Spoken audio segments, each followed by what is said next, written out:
So welcome everyone to the June 2018 Presidents and Leaders Roundtable meeting for the Central East region of the UUA. My name is David Pong. I am a member of the regional staff, and as the governance program manager, I have been hosting these meetings for the last almost year and a half, 2 years or so. And at least for a little while, this is my last time hosting. So that's both a blessing and a joy. It's both of those other synonyms, challenge or a problem, but it's been wonderful to host these meetings this last almost 20 months. I counted it up. The reason why I am stepping away from that is because I will be heading overseas in my other ministry as a military chaplain in the fall. So I think, Megan, we have said that these meetings may continue in some form. News to Rest assured, we will take our usual summer break and then come back at the fourth Wednesday in September. And we might experiment with different forms because change allows for that, but largely it'll be for presidents and leaders and the same opportunity to connect with others and to get some resources. Yeah, but we'll miss you, David. Now we have to do it. There's a chance to be more creative than I usually am, simply because I have a format and I stick to it because that's what my time allows. So I'll be happy to see what you all come up with while I'm gone. Before we do that, anything else, I'm going to start off with a reading. And this reading was sent to me with this very mild suggestion by Megan Foley that I use it. It was very mild. It was sent to me, but she's my boss, so we're going to do that. And to use a selection of this reading that came out from the Alban Institute today to light our chalice. This is from Laura Stern. She said this: I am reminded of an essential truth. Church is defined by the people present, not the people missing. We pray for the sick and the traveling. We grieve the loss of our loved ones, and we talk about the unchurched. We feel their absence, but we, the souls who are present, are the ones who give the church its incarnational glory. Straggling and bleary-eyed, the people show up to form a powerful whole. So it's good that you all have shown up to form a powerful whole this evening. Remember what we have done, and the purpose of this call these last almost 2 years has been to offer a regularly scheduled opportunity for congregational leaders, to connect with UUA staff. Me and Megan, and I hope Hope Johnson will be here with us a little later too, to share a few good ideas monthly with all the congregational presidents and leadership, to build community between the leaders of the congregations of the Central East region of the UUA, and for the regional staff to hear directly from congregations what's important to you, which aids us in helping developing programming and capacity building training. And one of the things that we've done over the last 18 months is we've kind of debuted a few ideas here that have later become like full workshops and other trainings and things like that. So one of the things we didn't really intend but has worked out is this group has kind of been a test group for some of the trainings that we've developed over the last 18 months. So our agenda: chalice lighting and welcoming, naming the purpose, introducing our featured UUA staff, which there really isn't any. It's me and Megan. I didn't change that. We have different resources. I got that wrong today. I'll show you the resources in a minute. David, yes. Sorry to interrupt. This is Paula. Megan sent me the notice, and so I'm on by phone. But I wanted you to know that you have a partial, a preliminary staff member. Perfect opportunity in the agenda too. Everyone, I'd like to introduce you all to Paula Cole Jones, who is coming on the Central East regional staff to be the interim while I am deployed overseas. So, Paula, I'd love for you to take a moment. I know you didn't wait. I didn't know you were coming, so I didn't warn you that this was going to happen. Could you greet everyone and tell a little bit about yourself? Oh, hi. Well, hello, everyone. First, I'll say I've been traveling for the past 3 days. I drove out to Kansas City and back with a friend. So I'm a lifelong Unitarian Universalist. Grew up in All Souls Church and kind of stepped into church leadership in the late 1990s and have been working ever since then. Regionally, when we had the district, I worked at the district level, nationally, and also in the congregation.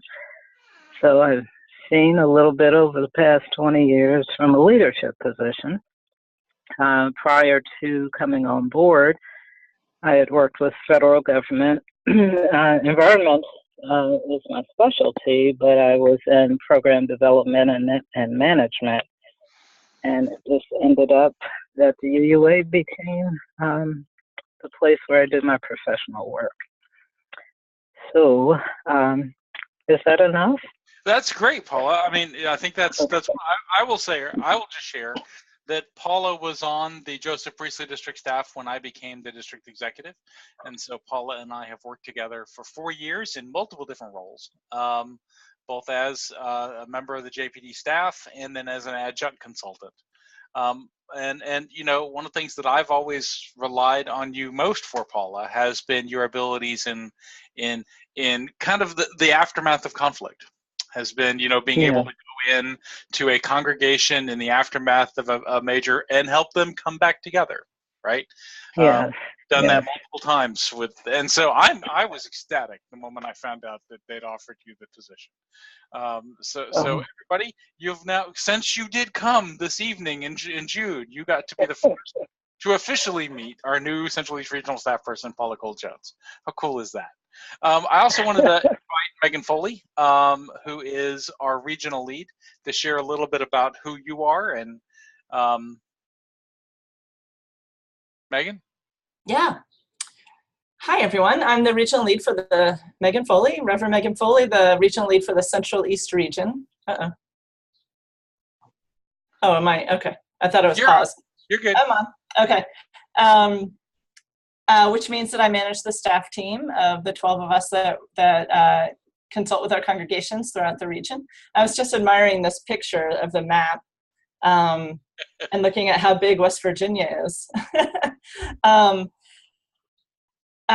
So the 12 of us support the congregations of the region, so I do that with a lot of my time. I'm also filling in at headquarters for the Director of Congregational Life in many of those capacities while we're waiting to hire a new person. And I'm the primary contact to the DC area congregation. So it's been a busy year with all of those things, but I'm delighted to be here tonight and excited to be supporting David in his last few tasks before he heads off to the Middle East. So, and just so you know, I for those that don't know, I am David Pyle. I am a member of the Central East Regional staff. I live in Delaware. Primary contact for the congregations of the Delmarva Peninsula, Greater Baltimore, and Central Pennsylvania. Paula will be picking up those responsibilities. I'm going on leave from the UUA staff on August 15th, so it's not like immediate. I've got like a little less than 2 months. And then I go on active duty on September 27th for what we call in the military a voluntold. You volunteered years ago, so now we're telling you to go do this. I will be going overseas to serve as the medical command chaplain for all medical operations in the Middle East for 9 months. And the Unitarian Universalist Association has been gracious enough to agree that I have a job when I come home, which was never something I knew when I served the church. So it's a great blessing to be here with you all. And I think I think Megan said that Hope Johnson is probably going to join us, but a little bit late. So that's wonderful. I'm not going to take us to it and show you all, but just to say, we have an events calendar. It is right there. You can go to UUA.org and type centrally events in, and it comes up. And not only does it have regional events like workshops and trainings and things like that, you can also put your church events on there, especially if it's a church event that you would like other Unitarian Universalists to know about. And if you go back a couple of episodes of the Presidents and Leaders Roundtable meeting, our events coordinator, Amy Kent, came on and did a whole 30-minute presentation on how to have your events on UUA.org. So just to name that as something that you can do. It's probably not for your standard Sunday potluck, but if you're having a big concert or you're having something, or there's something happening that you'd like other used to know about, know that we have a calendar that has those things. So please feel free to go check it out.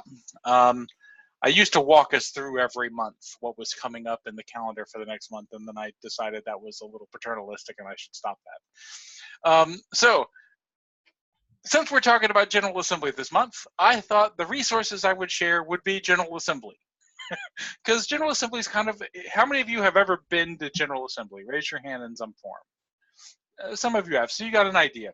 General Assembly is this cross between a governance meeting, a revival, a trip to Mecca. That's dismissive. I shouldn't call it that.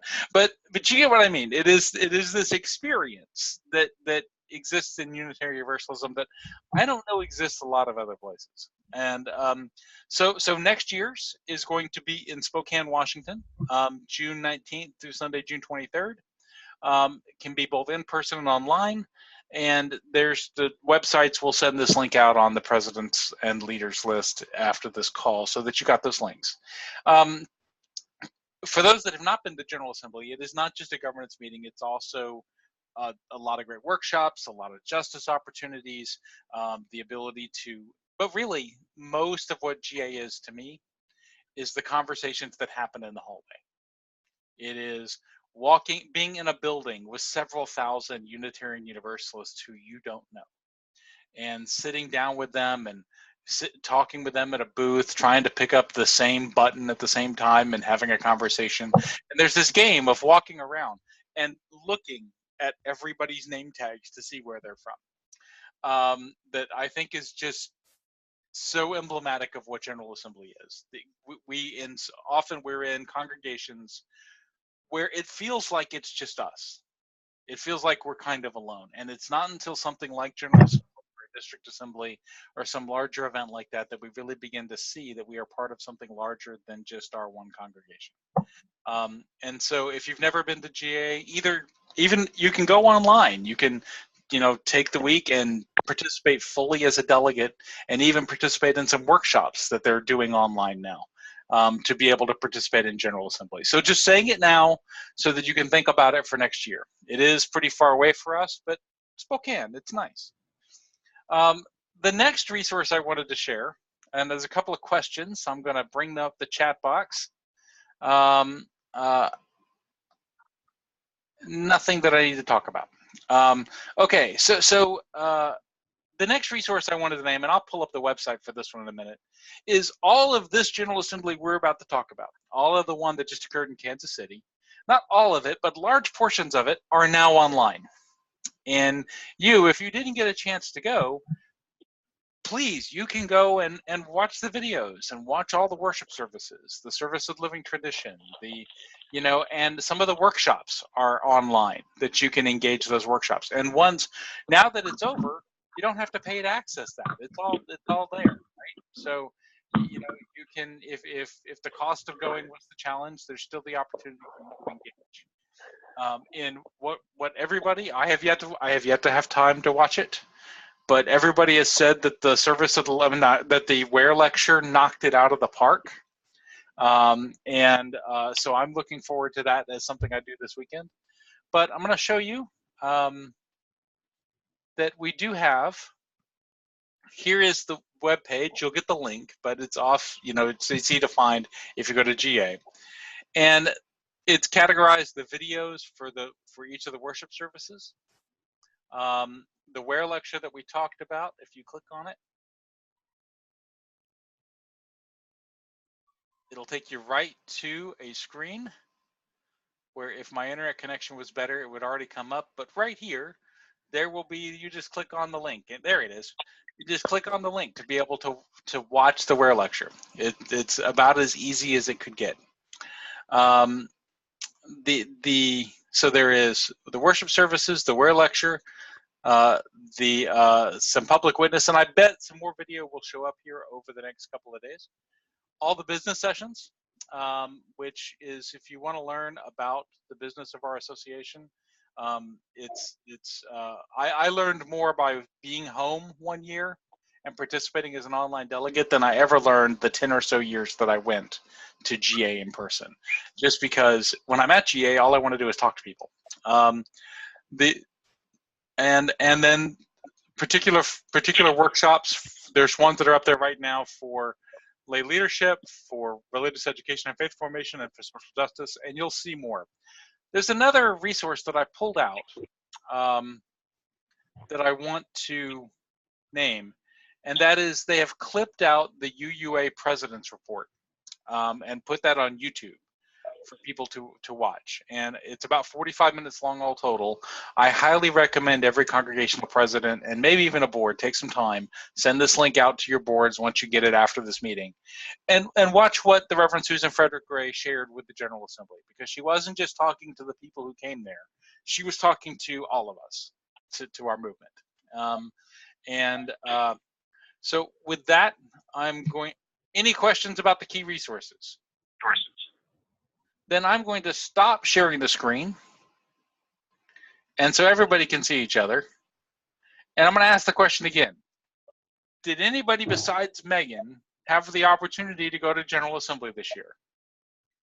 Yes. Yep. Who did? Susie Wood. Susie Wood, yay! Susie, you get to share your reflections. Anybody else? Uh-oh. You can think about it. That's why I'm giving you a little heads up. So we'll start with Megan, and we'll hope comes. But the purpose here is really just to have a talk about what occurred at General Assembly, to try and bring some of that feel from this year's General Assembly to the rest of, to us, to everybody else. So Megan, can I hand the floor to you? Sure. And Paula was there as well, and if Hope comes. I'm interested in the questions of what was important to folks and what was joyful and what questions might come up. So for me, I think what was important to me was the aforementioned President's Report and the WARE lecture.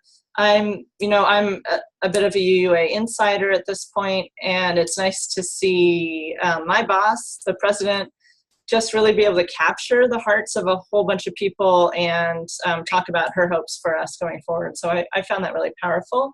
I found the WARE lecture really powerful. Brittany Packnett, I think she understood who she was talking to, which is like a bunch of folks who might be fairly comfortable day to day a lot of times and also want to do good in the world. And she's a radical and she has a list of awards that is the length of my arm. So it was great to hear her particular message to us. I think was very motivating and energizing. And for me, the most joyful thing that happened was at the end of the Sunday morning worship when they ended with the song Love Train, and all the people started dancing. I was up in the front in the staff area, so all the UUA staff that I work with in a very boring fashion day in and day out started doing the slide. And then there was a train that went around the whole area, which you can watch this, so it's real, it happened. So it's just really fun. It was a long and tiring week, so it's just fun to be able to dance with real people. Maybe you spend a lot of time this day and age mostly on email with folks and on Zoom like I do, but it was just nice to be in space with real people doing real things. So it was... I have to ask, did you really just say that the UUA staff were doing the electric slide? Yeah. I missed this General Assembly. I mean, I'm an idiot. Yeah, you should have gone. Yeah, it was great. So I think overall it just I think we leveled up in a couple of ways. Like we weren't bogged down as much by some of the governance stuff that's happened in the past, where we've gotten in like a group of 3,000 people trying to wordsmith a document kind of a thing. Yeah, and there's some energized leadership. So between Carrie McDonald and Susan Frederick Ray and our co-moderators, Barb Grieve and Alandria Williams. It's just kind of like a lot of energy. Can we tell everybody who Carrie McDonald is, because they may not know? Yeah, sorry. Carrie McDonald is the Executive Vice President and Chief Operating Officer of the UUA. So he's the guy who kind of runs the organization. We spend a lot of time talking to Carrie. Yeah. So Paula, I'd love to hear from you what your impressions were. Paula, are you still online with us? I think I see your number. Sorry, I was on mute. I couldn't get to it fast enough. Are you sure you want to hear mine first, or let's hear from the president? Well, let's hear Paula's, then we have one other person until Hope gets here. So I want to give them a little more time. You're now coming into professional staff, so you're expected to, you know. All of a sudden, you have to talk. You got to talk. I see. Okay. So I agree with what Megan has said. And in addition, I love the service of the living tradition. Yeah, you're I right. thought that was really beautiful. And Reverend Sophia Bentecourt did a wonderful sermon. And in addition, they really honored Denny Davidoff. Go ahead. And brought her the appeal to the audience to contribute was actually an appeal that Denny did that was very effectively done. Was that last year, I think, Megan, right? I think so. And Davidoff became the moderator of the UUA, who's been in lots of other roles, who passed away this past year. Yeah, she passed away this year. And so it was pretty moving to bring her back in such a prominent way. But I thought that's definitely worth watching if, you know, when you go online.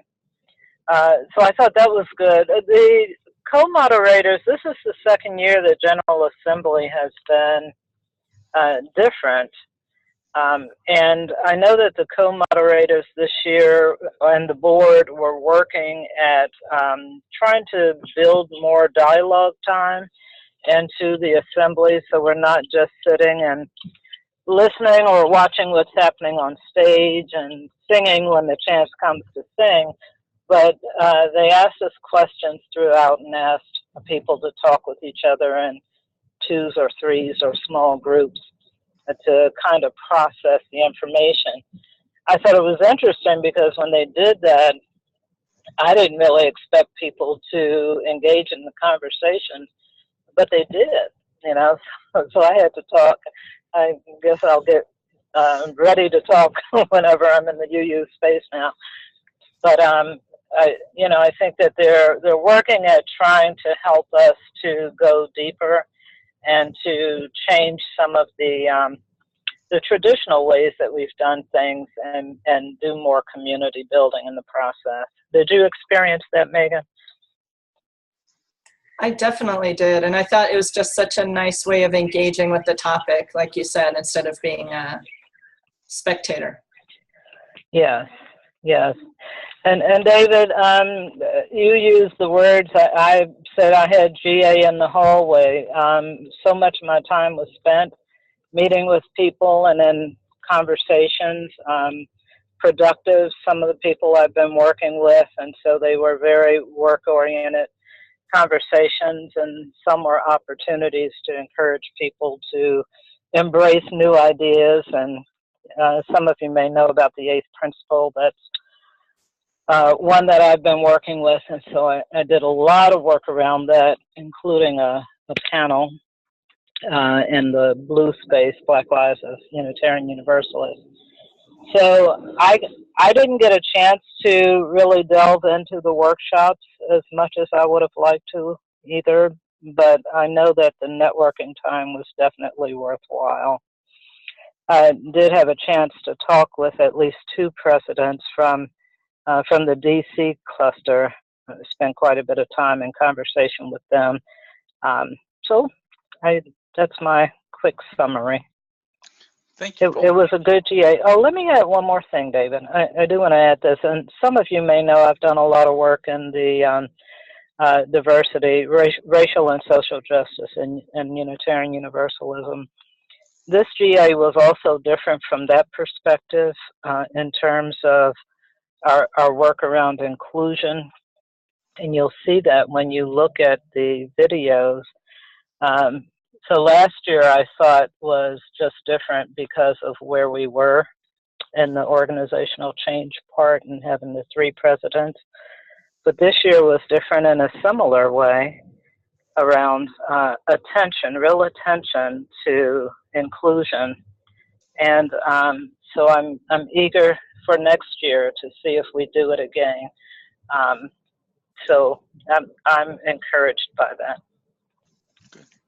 There was one thing that Paula named I wanted to bring out for people that may not know, and that is that the Service of the Living Tradition, which was powerful with with Reverend Sophia Betancourt preaching.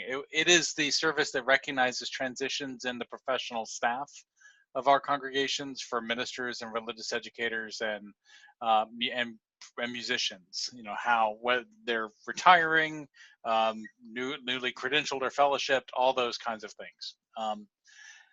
So who do we have who attended GA? And then just for everybody else, in a minute, we're going to have the opportunity for you to ask questions.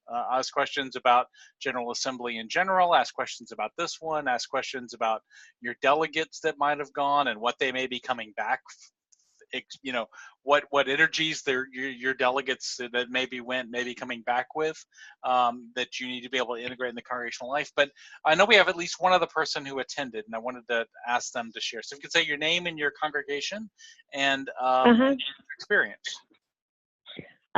Susie Wood from UUCNH, North Hills in Pittsburgh. This is my second GA, and I will go along with the things that were said before about I watched the WUAR lecture, and I was wondering after last year's amazing Brian Stevenson how it could be, you know, how anything could measure up, so to speak. But Brittany was an amazingly motivating speaker and really so eloquent. It was really kind of gave goosebumps from start to finish. I also I went to the youth service, I think it was Friday morning, and they touched on a lot of really difficult subjects, Me Too, enough is enough, things like that. But it was absolutely filled my heart to hear those young people and their calls to action and the action they're taking already. It was really, really inspiring, and kind of left me feeling like, yes, there's 1,000 things to do, but we've got a really good set of reinforcements coming behind us. So that was amazing. I also went to a bunch. This is my first year as a board president. I went to the Pacific West region, I think is what it's called, gave a workshop, quite a few hours on, ended up being about trust. And if for any board presidents, if you want to watch that and see the Brene Brown presentation on braving, it is absolutely a well-spent 20 minutes. And the Pacific West region's presentation is really, really, really something. So I thought it was great. I also spent a lot of time networking. I ran into Megan. I saw Joan Van Beesler, you know, ran into people. That was good. So I did less than I did last year because last year I was exhausted when I came home. so I learned something, but it was great. So thank you. So do we have anyone else who attended this year? No, so I want to open up the floor to questions, and really, if there's anything that I do want to add one thing, and that is that there was a bylaws amendment sponsored by the Joseph Priestley District Board that did not succeed. It got 58%, but it didn't. It needed 2/3 to pass. However, the JPD board was told by the UUA Board of Trustees that the board is going to pass a policy on the issue of linkage that they were so concerned about, and that was what the JPD board wanted in the first place. And when the UUA board didn't pass a policy, they went the route of trying to get a bylaws change. So in the end, I think the JPD board got what they actually wanted, which was the UUA board to have a policy on how the UUA board is in regular communication with you, with the presidents and the boards of congregations. Not so that communication is not something that just happens at General Assembly, but how it's going to happen year round. That conversation between the UUA board and the board of congregations. So with that, any questions for those that didn't attend?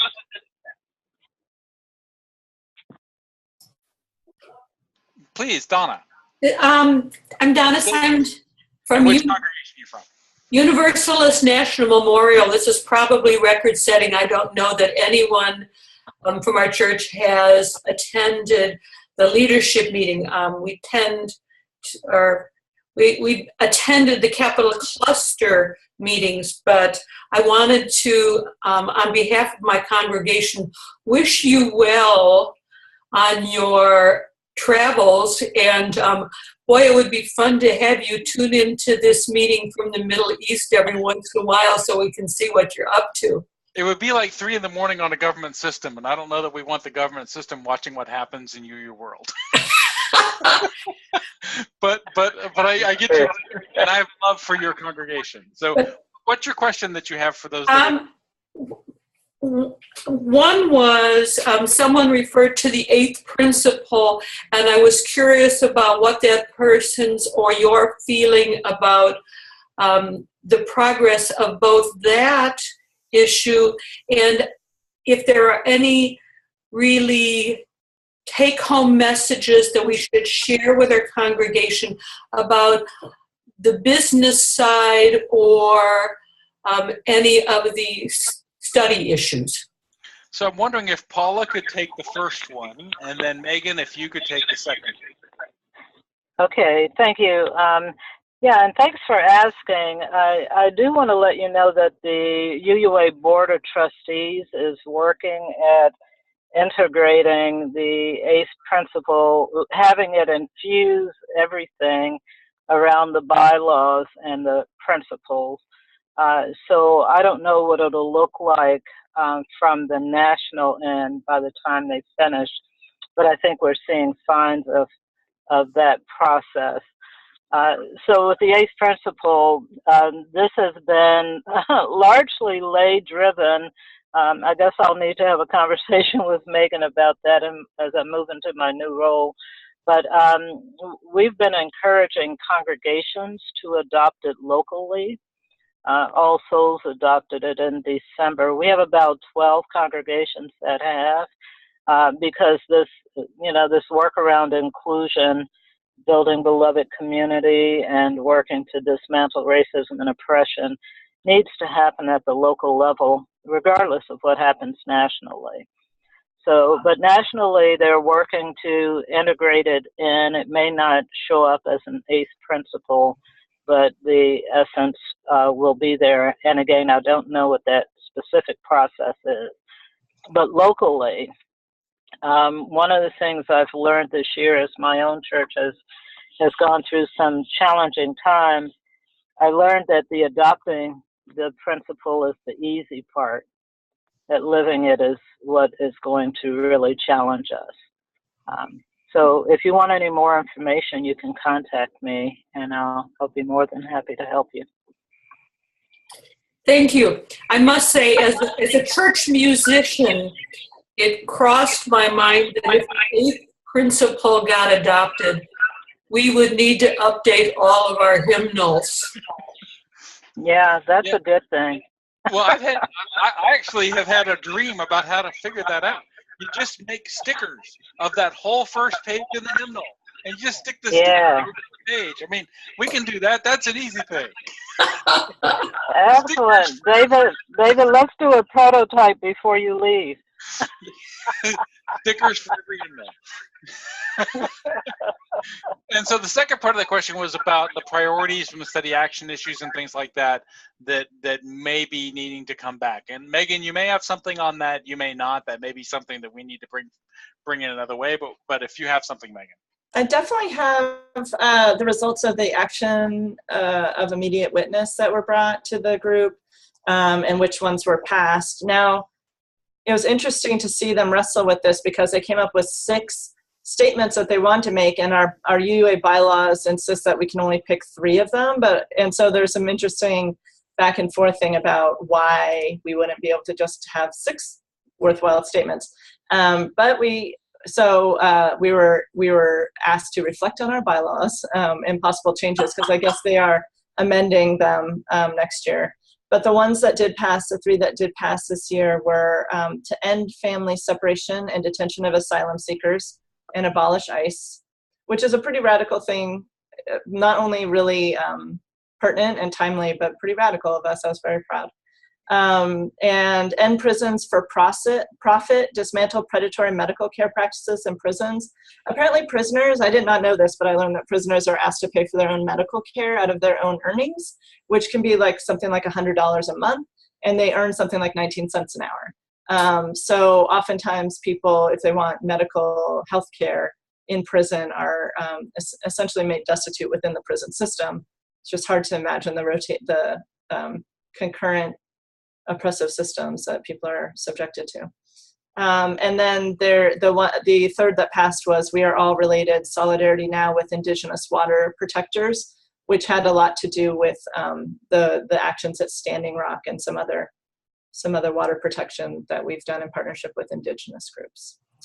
So I do remember that. I was present for the statement of conscience, and I know one of them won, and I am not remembering the details of it, and it's not an easy internet search. So, however, we passed one first study issue for the year. And so I encourage you to go and look that up to figure out which one it was, and then your congregation can participate by studying it this year. Does anybody else who was there remember what it was? I'll go back to looking online. So any other questions for those that were able to attend, or general questions about General Assembly? David, I'd like to add one more thing I forgot Sure. when I was reporting. The UUA worked with Black Lives of Unitarian Universalists around the social justice work that we do when we're at General Assembly. So, it's like, how might we transform that work as opposed to just doing public witness? And Blue was working to show how Unitarian Universalists can have direct impact on the ground. So when we leave, we've actually left something behind rather than just having shown up and done big rallies.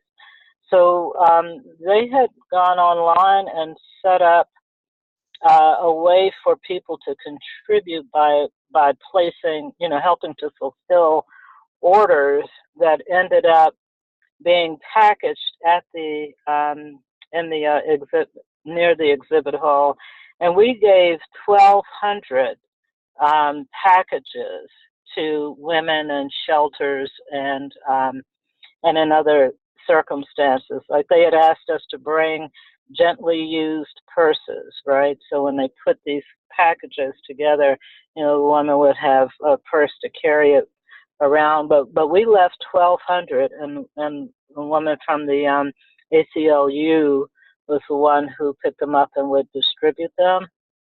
So I think that was a great way to have an impact.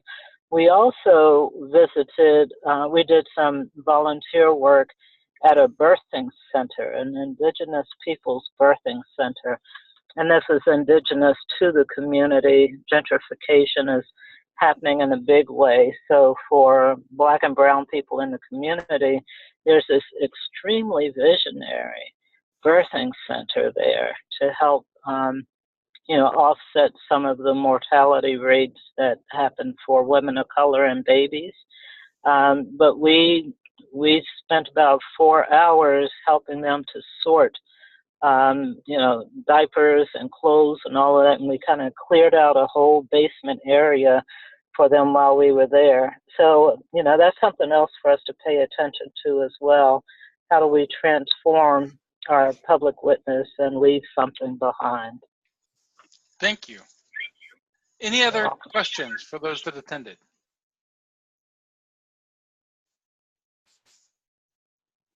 If there's not, then we're going to have an early evening tonight. So I'll just say, Donna, you can ask another one if you want. It's okay. It's not a question. It's just maybe an announcement for future planning. When you come back, the plans will be even further along for 2020, the celebration of 250 years of universalism in America. And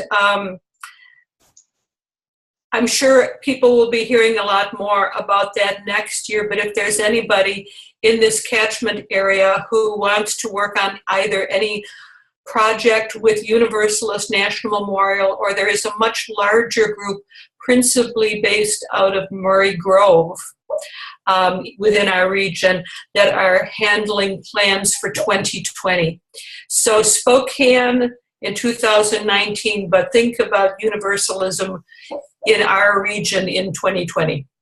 Well, and there's, amen, there are two big, next, 2019 and 2020 have two big anniversaries for Unitarian Universalism within our region.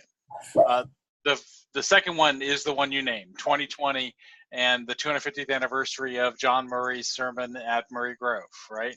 Mm-hmm. And just recognizing when John Murray preached his first sermon, and there's a whole mythology about this, and the only verified miracle in Universalism is how that sermon got preached. It's a whole thing. And Murray Grove is within our region. It's a camp and conference center now, and people can go there. The other is 2019 and the 200th anniversary of the Channing sermon at First Unitarian Baltimore. The sermon that kind of split us from the Congregational Church and founded the American Unitarian Association. So there are two big anniversary dates. And I will tell you, the connection to the General Assembly is, I tried for 4 years of running my head into the wall trying to get GA 2019 Baltimore. And they didn't do it. And then I tried 2020 Atlantic City, and they didn't buy that one either. So too much gambling. And the thing is, General Assembly has never really been in this part of, and the reason is cost. It's too different. They can't find, and they've tried. They can't find a site that will allow us to hold General Assembly within kind of the I-95 corridor. And I really did run at them for a while trying to get them to do it, and they tried, but it just, the cost won't work. So please, Paula, I think, anybody else have any questions or any comments about General Assembly? David, I was wondering, I think that 2019 and 2020 are important enough. Might we be able to get someone to do videos on those so they can be shown in plenary wherever we're located? That's a thought. And Paula, I'm going to say this because you are coming in as the primary contact for the Baltimore. And Reverend David Carl Olson is doing a lot of work related to preparing for the 2019 anniversary. And Murray Grove is doing a lot of work related to the 2050, as is the National Memorial Universalist. So that's something that we could probably find a way that you could help do. Now, I'm saying that, and Megan is looking at me like, don't give assignments to Paula. Sounds good to me. I just put it on my list. Put it on our list. So with that, unless there's any other comments on General Assembly, I want to thank Megan and Paula, and remind me again who it was that shared. I should have wrote it down. Susie, thank you. I want to thank everyone who has shared. And I look forward to seeing you all again when I return, and maybe seeing you all again at GA in 2021, which will be the next time I will likely have the opportunity to go. So I want to, unless there's anything else, I want to close tonight with a quote from the Ware Lecture by Brittany Packnett. After every donation, email, word, and action, ask yourself, did I just uphold supremacy or work to end it? With that, go forth in peace. Have a blessed evening. Thank you. Good night, everyone. Good night.